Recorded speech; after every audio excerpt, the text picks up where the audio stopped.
शादी तय होने के बाद से ही शिल्पा की जेठानी का मुंह बना हुआ था, क्योंकि शिल्पा अपनी जेठानी रजनी से ज्यादा सुंदर थी। इसी बात को लेकर रजनी के मन में शिल्पा के लिए जलन पैदा हो गई थी। शादी के बाद सब लोग नई बहू के आने से बहुत खुश थे। रजनी, शिल्पा बहुत देर से बैठी हुई है, एक काम करो, तुम ही उसकी अटैची में से कोई अच्छा सा सूट निकाल दो ताकि वो नहा धोकर तैयार हो जाए। उसे हलवे की रीत भी करनी है। नई बहू है, इसीलिए हलवा बनाने में तुम उसकी मदद कर देना और उसे सारा सामान बता देना कि कौन कौन सा सामान कहाँ रखा है। माँ जी, मैं जब शादी होकर आई थी मुझे तो किसी ने नहीं बताया था कि कौन सा सामान कहाँ रखा है। मैंने तो खुद ही ढूंढ लिया था रसोई में से। आप तो मेहमानों की खातिरदारी में ही लगे हुए थे। ऐसी बात नहीं है, मैंने सारा सामान पहले ही हलवे का रसोई की स्लैब पर निकाल कर रख दिया था ताकि तुम्हें कोई दिक्कत ना हो। ये बात तुम शायद भूल गई हो बहू। अगर नहीं कर सकती हो तो मुझे कह दो, मैं ही रसोई में चली जाती हूँ। ठीक है, बता दूंगी। आप जाकर पूजा की तैयारी करो। शिल्पा बहू, रजनी तुम्हें हलवा बनाने की सारी सामग्री दे देगी। आज माँ दुर्गा के लिए तुम्हें हलवा बनाना है। रिवाज के मुताबिक नई बहू के हाथ से सबसे पहले हलवा ही बनवाया जाता है और उस हलवे का भोग माँ दुर्गा को लगाया जाएगा। मम्मी जी, मैंने आज से पहले बस एक बार ही हलवा बनाया है, आप मेरी थोड़ी हेल्प कर दोगे? हाँ हाँ, मैंने रजनी को बोल दिया है, हलवा बनाने में ये तुम्हारी मदद कर देगी। अभी 9 बजे हैं, पूजा का टाइम 11 बजे है, तब तक तो सब कुछ रेडी हो जाएगा। चलो रजनी, अब तुम शिल्पा के साथ रसोई में लग जाओ। शिल्पा की सास सुशीला पूजा की तैयारी में लग गई। शिल्पा को लगा कि रजनी उसकी हेल्प करेगी, पर रजनी ने उसे कुछ देर में लौटने का बहाना कर दिया। शिल्पा, तुम रसोई में जाओ, मैं अभी थोड़ी देर में आती हूँ। रजनी अपने कमरे में चली गई और शिल्पा रसोई में उसका वेट करती रही। रजनी को रसोई में आने में आधे घंटे से ऊपर लग गया। जानबूझकर उसने ऐसा किया। शिल्पा, सॉरी, मुझे आने में देर हो गई। अरे वो कपड़े प्रेस कर रही थी। तुम्हारे जेठ जी को भी आज ही वो कुर्ते पजामा चाहिए था जो बिना प्रेस कर रखा था। ये भी बड़ा परेशान करते हैं। चलो मैं तुम्हें सामान निकाल देती हूँ। ये रहा देसी घी, ये रही चीनी और ये रही सूजी। तुम हलवा बनाने की तैयारी करो। कुछ समझ में ना आए तो पूछ लेना, तब तक मैं ड्राई फ्रूट काट देती हूँ। ठीक है भाभी। शिल्पा हलवा बनाना शुरू करती है। हे माँ दुर्गा, मैं आपके प्रसाद के लिए हलवा बना रही हूँ। आपके आशीर्वाद से हलवा सही बन जाए, बस यही प्रार्थना करती हूँ। जितनी मर्जी प्रार्थना कर ले, पर हलवा बिल्कुल ठीक नहीं बनेगा। अपने रंग रूप पर तुझे बड़ा गुरूर है ना।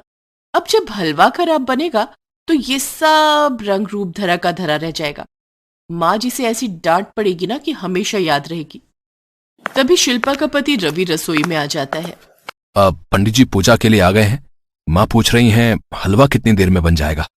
बस तैयार हो गया है। भाभी ड्राई फ्रूट दे रही हैं, वो डाल दूं। आप बोल दो माँ जी को कि हलवा बन चुका है। शिल्पा से मिलने के बहाने हलवे के लिए बोलने के लिए आ गए देवर जी। मैं सब जानती हूँ। नहीं भाभी, ऐसी बात नहीं है। आप भी ना जब देखो मजाक करते रहते हो। अच्छा, मैं माँ को बोल देता हूँ। शिल्पा, ड्राई फ्रूट मैंने डाल दिया है, तुम प्रसाद का निकाल लो, फिर हम माँ जी के पास चलते हैं। रजनी अब तक अपना काम कर चुकी थी। शिल्पा जब रवि से बात कर रही थी, रजनी ने ड्राई फ्रूट डालने के बहाने हलवे में नमक डाल दिया। रजनी मन ही मन बहुत खुश हो रही थी कि उसने हलवे को खराब कर दिया। अचानक शिल्पा रजनी के गले लग जाती है। भाभी, थैंक यू सो मच, आपने मेरी इतनी हेल्प की। आप बहुत अच्छे हो भाभी। मुझे सचमुच आपसे एक बड़ी बहन का प्यार मिला है। थैंक यू सो मच भाभी। शिल्पा ने अपनेपन से रजनी को गले लगाया तो रजनी थोड़ी भावुक हो गई। उसे लगा कि शायद उससे बहुत बड़ी भूल हो गई है, पर अब तक तो बहुत देर हो चुकी थी। रजनी गलती कर चुकी थी। उसने हलवे में नमक मिला दिया था, अब वो कुछ नहीं कर सकती थी।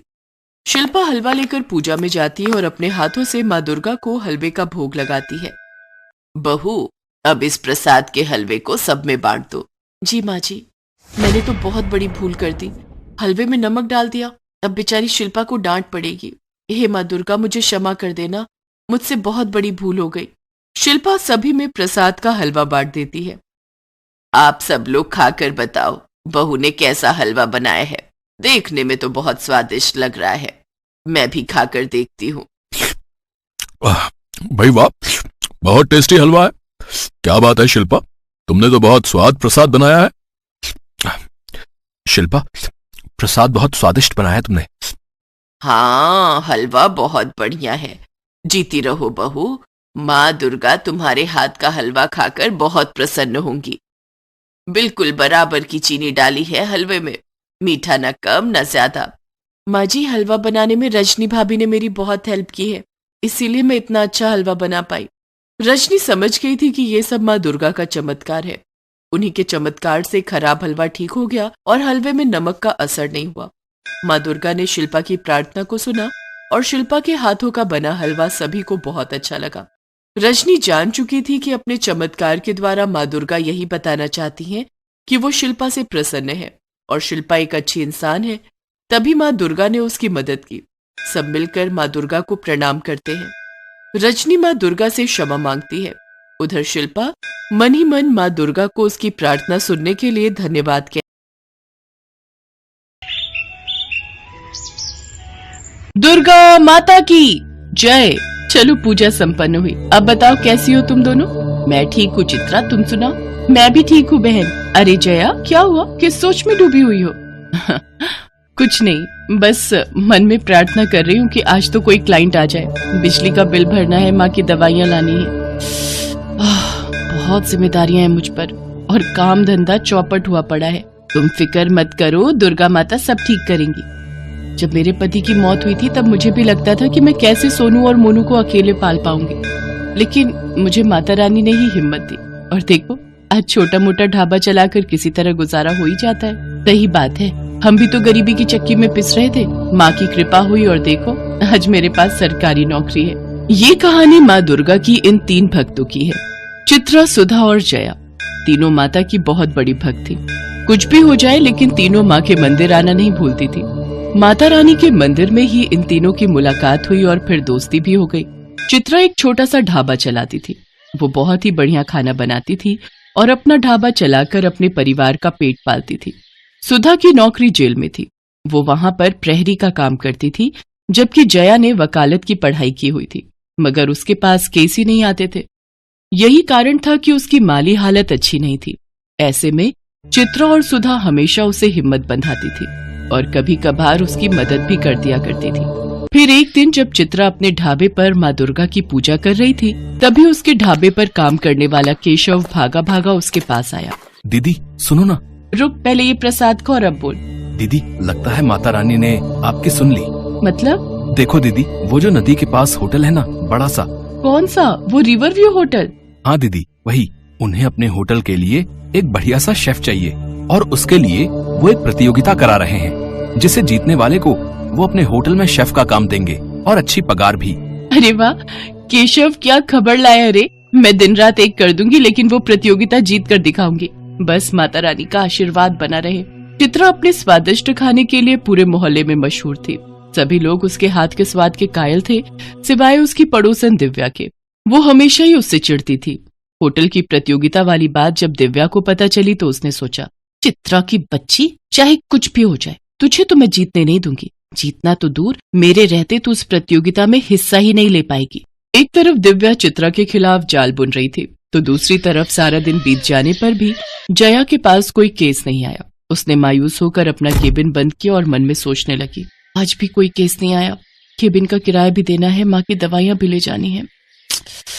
उफ, कैसे हो पाएगा सब कुछ? हे माँ, कोई तो रास्ता दिखाओ मुझे। जया पैसों की किल्लत से जूझ रही थी, तो वहीं जेल में सुधा भी परेशान थी। नाइट ड्यूटी खत्म करने के बाद सुबह के वक्त वो जेलर के आने का इंतजार कर रही थी। फिर कुछ ही देर बाद, जय हिंद सर। जय हिंद। हाँ कहो। सर, मैं प्रहरी सुधा हूँ। बैरक नंबर 3 और 4 में मेरी ड्यूटी है। हाँ तो? सर, वो नवरात्रि आ रही है तो छुट्टी चाहिए थी। क्यों? छुट्टी लेकर क्या करोगी? सर, वो माँ की चौकी सजानी है और। देखो, इन सब कामों के लिए छुट्टी नहीं मिलेगी। अच्छा तो सर, बस नवमी के ही दिन की छुट्टी दे दीजिए। जाओ यहाँ से, कहा ना छुट्टी नहीं मिलेगी। जी सर, जय हिंद। सुधा अपना सा मुंह लेकर जेलर के कमरे से बाहर निकल आई। जया और सुधा जहाँ दुखी और परेशान थे, तो वहीं चित्रा कुकिंग कंपटीशन को लेकर उत्साहित थी। लेकिन वो नहीं जानती थी कि उस पर दुखों का पहाड़ टूटने वाला था। नवरात्रि के ठीक एक दिन पहले जब चित्रा पूजा पाठ के लिए अपने घर की सफाई कर रही थी, तभी उसके घर के सामने पुलिस की गाड़ी आकर रुकी। हाँ जी कहिए। तुम्हारा नाम चित्रा है? हाँ जी, पर हुआ क्या है? बैठो, हमें तुम्हारे घर की तलाशी लेनी है।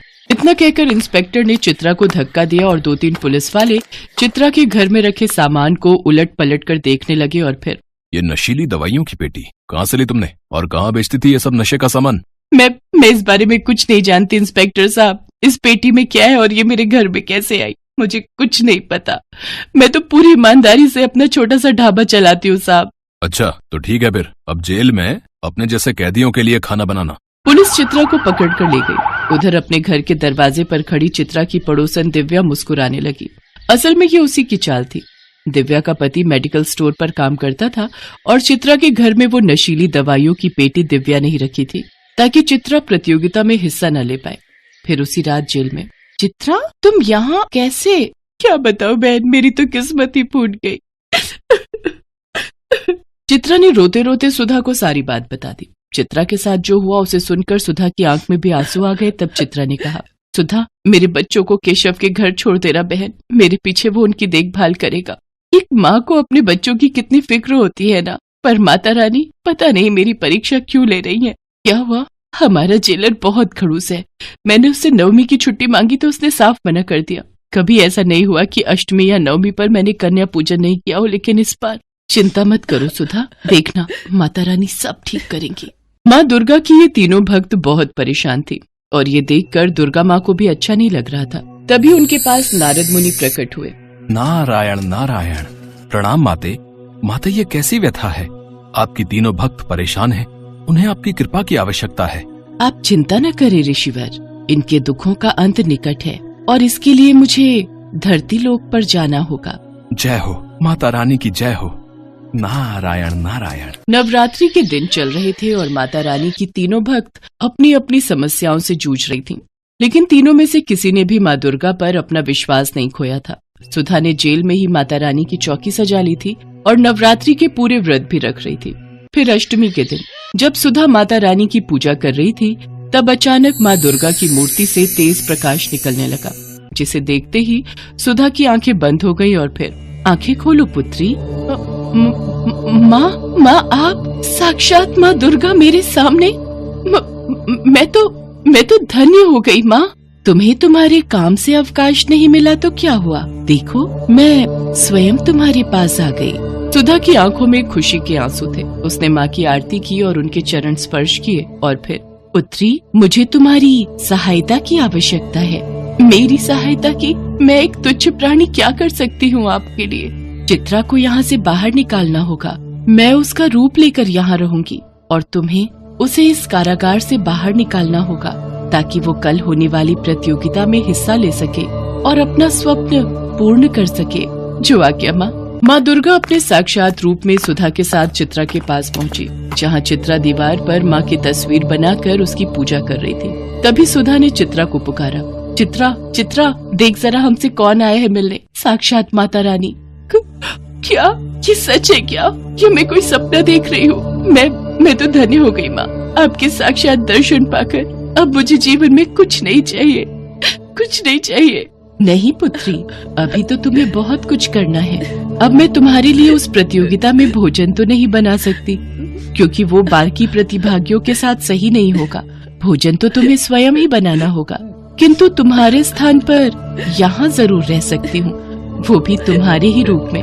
नहीं माँ, भाड़ में गई ऐसी प्रतियोगिता जिसके लिए आपको यहाँ जेल में रहना पड़े। तुम भी तो एक माँ हो ना, और अपने बच्चों के लिए कितने कष्ट सहती हो, तो मैं भी तुम्हारी माँ ही हूँ। चिंता मत करो, कल से ही जया कोर्ट में तुम्हारा केस लड़ेगी। मैं खुद उससे मिलकर आई हूँ, वो तुम्हें अवश्य ही निर्दोष साबित करेगी। इसके बाद दुर्गा माँ ने चित्रा का रूप लिया और उसकी जगह जेल में बैठ गई। फिर चित्रा और सुधा ने उन्हें प्रणाम किया और सुधा ने चुपके से चित्रा को जेल से बाहर निकाल दिया। अगले दिन चित्रा ने प्रतियोगिता में अपने बच्चों के लिए और जया ने कोर्ट में चित्रा के लिए पूरी ताकत लगा दी। चित्रा ने अपने हुनर से प्रतियोगिता जीत ली, तो वहीं जया ने भी चित्रा को कोर्ट से जमानत दिलवा दी। फिर उसी शाम तीनों एक साथ मंदिर पहुंचे, जहां कोई नहीं था। उन्होंने माँ दुर्गा को प्रणाम किया और माँ ने अपने साक्षात रूप में फिर से तीनों को दर्शन दिए। माता रानी की जय हो। पता है माँ, आपकी कृपा से चित्रा का केस जीतते ही मेरे पास ढेरों लोग आने लगे हैं। अब मेरे पास कोई कमी नहीं रही। मेरी बच्चियों, तुम सबके दुख भरे दिन दूर हुए। अब ऐसे ही हंसी खुशी से जीवन बिताओ और एक दूसरे की मदद करते रहो। दुर्गा मैया की जय, दुर्गा मैया की जय, दुर्गा मैया की जय।